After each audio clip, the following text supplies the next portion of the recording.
Litbang Kompas merilis hasil jejak pendapat terkait dengan debat ketiga Pilpres yang berlangsung pada Minggu malam.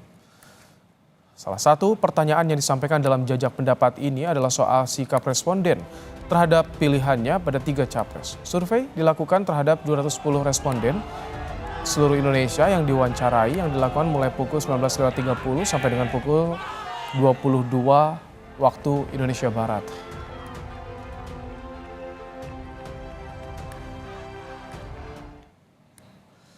Salah satu pertanyaan yang ditanyakan kepada 210 responden adalah setelah melihat debat tetap atau berubahkah kandidat yang akan dipilih dalam pemilu 2024 nanti. Hasilnya 77,5% responden menjawab tetap seperti sebelum debat berlangsung, sementara 10,5% menjawab berubah pilihan dan 12% menjawab tidak tahu. Jejak pendapat menggunakan metode dengan tingkat kepercayaan 95% dan margin of error penelitian kurang lebih 6,76%.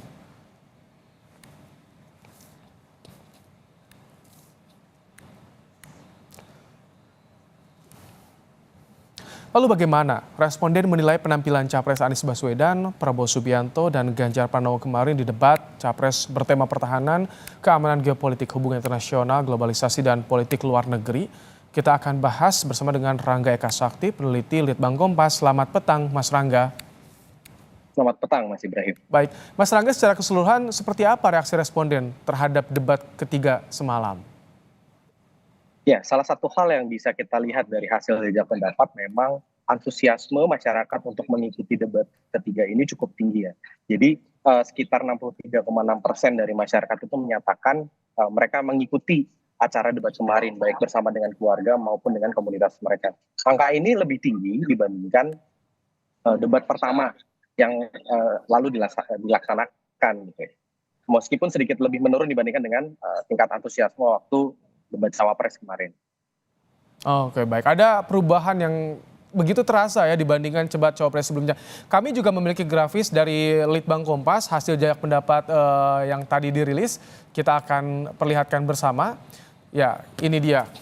Kami tampilkan jejak pendapat Litbang Kompas soal bagaimana para kandidat ini menjawab pertanyaan. Mas Rangga, kalau dari jejak pendapat Litbang Kompas seperti apa performa atau dari para kandidat ini secara keseluruhan, Mas Rangga?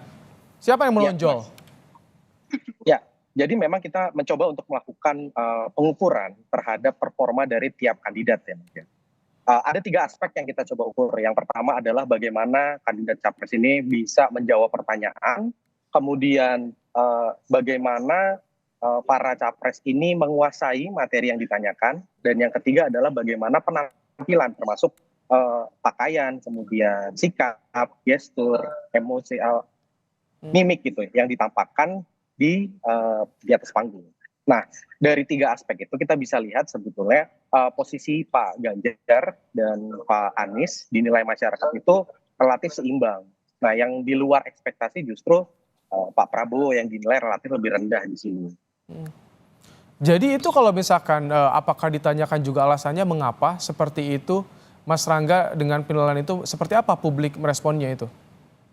Ya, jadi memang kalau kita coba breakdown lebih dalam, apa yang membuat nilainya Pak Prabowo sedikit lebih rendah itu berada pada aspek cara menjawab pertanyaan dan juga penguasaan materi dari tema debat pada kemarin itu. Nah, pada aspek ini penilaiannya di bawah angka 7 memang. Sedangkan soal penampilan dinilai masih relatif lebih tinggi di angka 7,1. Jadi memang masyarakat melihat dalam konteks ini ya, Bapak Prabowo kurang bisa mengelaborasi, kurang bisa menjawab pertanyaan-pertanyaan dalam konteks pertahanan. Baik, kami juga akan menampilkan bagaimana tadi data yang disampaikan Litbang Kompas soal menguasai permasalahan. Kita akan perlihatkan kembali kepada Anda soal dan juga bagaimana penampilan para kandidat di atas panggung debat Pilpres pada malam tadi. Ini dia kami tampilkan. Jadi Mas Rangga, debat yang disajikan ini bisa mempengaruhi elektoral kandidat ke depannya atau seperti apa nanti, Mas Rangga? Iya, Mas. Jadi setelah kita lakukan pengukuran ya selama 3 kali gelaran debat, itu kita dapati memang pengaruhnya cukup ada ya. Dari debat pertama sampai debat ketiga ini kurang lebih kisarannya 10-11% responden yang pilihannya berubah setelah melihat debat. Meskipun memang sebagian besar 3/4 dari masyarakat itu sudah menentukan pilihan dan tidak terlalu terpengaruh dengan hasil debat. Baik, berarti ada terpengaruh. Tapi kalau angkanya kan sebelumnya di debat pertama ada yang ini yang berubah pilihannya, ini artinya menurun jika dibandingkan debat Cawapres kemarin atau bagaimana Mas Rangga ya? Yang masih berubah pilihan? Ya kurang lebih sebenarnya sama sih Mas. Jadi kita bisa lihat bahwa hanya sekitar 10% lah yang terpengaruh oleh prosesi debat ini gitu. Sebagian besar ya kita bisa bilang 3/4 tadi itu sudah punya pilihan yang cukup mapan. Meskipun begitu kita bisa coba tarik lagi bahwa berdasarkan hasil Litbang Kompas ya survei pada Desember kemarin itu masih ada sekitar 20 sekian persen undecided voters. Nah, bisa jadi inilah yang kemudian dipengaruhi oleh proses debat-debat yang kemarin sudah terjadi dan nanti akan diselenggarakan gitu. Meskipun angkanya nampak kecil, tapi ketika kita coba bandingkan dengan undecided voters itu bisa jadi perubahannya signifikan juga. Oke, ini kan tadi dibahas soal bagaimana cara menjawab pertanyaan, lancar, lugas, atau tersampaikan ide gagasannya. Nah, yang juga disorot soal penampilan. Kalau soal penampilan ini kami akan tampilkan ini dia hasil dari rilis jejak pendapat Litbang Kompas ini dia. Soal penampilan di atas panggung ini dia. Anies 7,9, Prabowo 7,1, dan Ganjar 7,8. Ini kalau bicara penampilan apakah hanya dari gestur di atas panggung atau juga pakaian misalkan atau seperti apa Mas Rangga?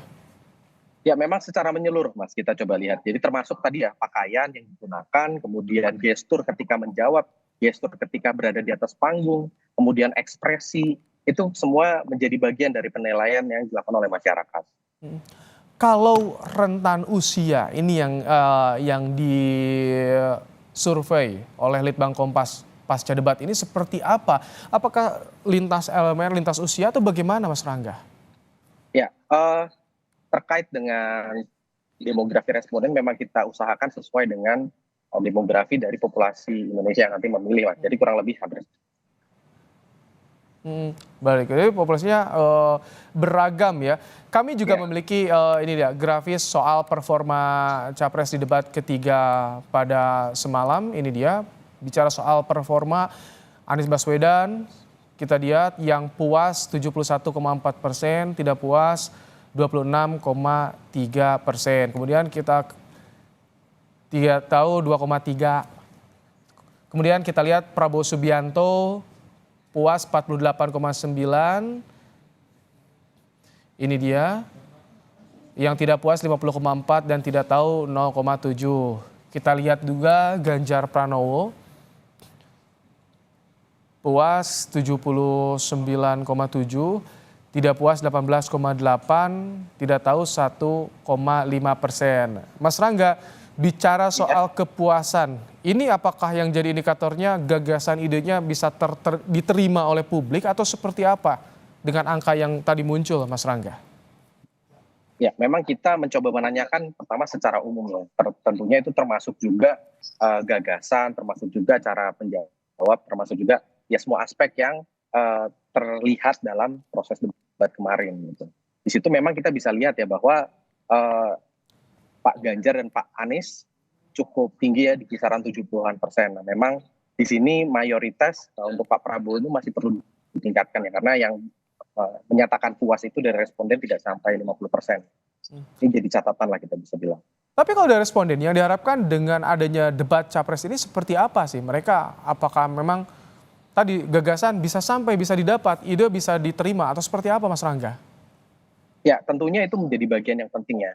Salah satu indikator adalah bagaimana debat kemarin itu kan membahas sesuatu yang cukup elit ya. Jadi tidak bersentuhan langsung dengan kehidupan masyarakat sehari-hari. Soal hubungan internasional, soal keamanan, soal pertahanan. Namun dengan tema yang cukup berat pun ternyata masyarakat antusias. Artinya apa? Artinya memang masyarakat ini cukup haus gitu untuk bisa mengetahui lebih dalam gagasan apa saja yang akan dibawa dan kira-kira bentuk konkretnya dalam program kerja yang nanti akan dilaksanakan itu seperti apa di tiap-tiap tema atau topik bahasan. Bahkan ketika tema atau topik bahasan itu sesuatu yang elit sesuatu yang jauh dari kehidupan sehari-hari mereka. Ini jadi kalau secara dirangkum oleh Bang Kompas dari debat awal hingga yang ketiga, grafis peminatnya, antusiasme publik ini terus meningkat. Kita coba tarik itu relatif meningkat ya. Jadi di awal itu di bawah 50%, artinya sebagian mayoritas publik itu justru belum nonton yang pertama. Yang kedua, antusiasmenya naik di kisaran 65%. Nah, yang kemarin ini sedikit turun di 63%. Tapi ketika kita coba tarik, memang trennya masih positif. Apakah ini akhir pekan juga berpengaruh? Karena di debat nanti sisanya akan digelar di akhir pekan hari Minggu, Mas Rangga. Ya, ini bisa jadi faktor yang mempengaruhi juga ya ketika akhir pekan masyarakat punya waktu luang lebih banyak ya untuk kemudian dihabiskan bersama keluarga mungkin untuk melihat atau menyaksikan melalui TV atau streaming gitu ya acara debat ini. Ya mungkin ini bisa jadi salah satu faktor juga yang perlu dipertimbangkan. Baik, jadi artinya tadi ya kalau ada 10% yang masih bisa berubah, ini yang bisa menjadi celah bagi para kandidat untuk bisa memanfaatkan, meningkatkan elektoral. Seperti itu atau bagaimana, Mas Rangga? Ya, kurang lebih itu adalah ceruk yang bisa diambil nanti oleh para calon. Kan. Tentu berdasarkan dari hasil tadi ya survei Litbang Kompas yang bulan Desember itu kan pertarungan itu belum selesai.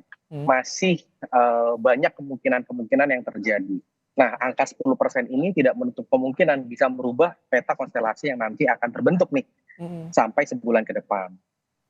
Ini kan kalau swing voter, undecided voter terutama yang disoroti ketika rilis Litbang Kompas, ini begitu bisa dipengaruhi oleh kampanye seperti debat ini untuk menyampaikan visi, ini bisa langsung berpengaruh terhadap psikologi pemilih, Mas Rangga?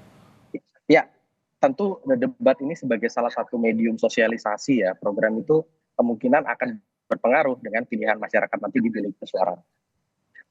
Oke, terima kasih peneliti Litbang Kompas Rangga Eka telah meluangkan waktu dalam program Kompas Petang sore hari ini. Terima kasih Mas Rangga. Terima kasih Mas.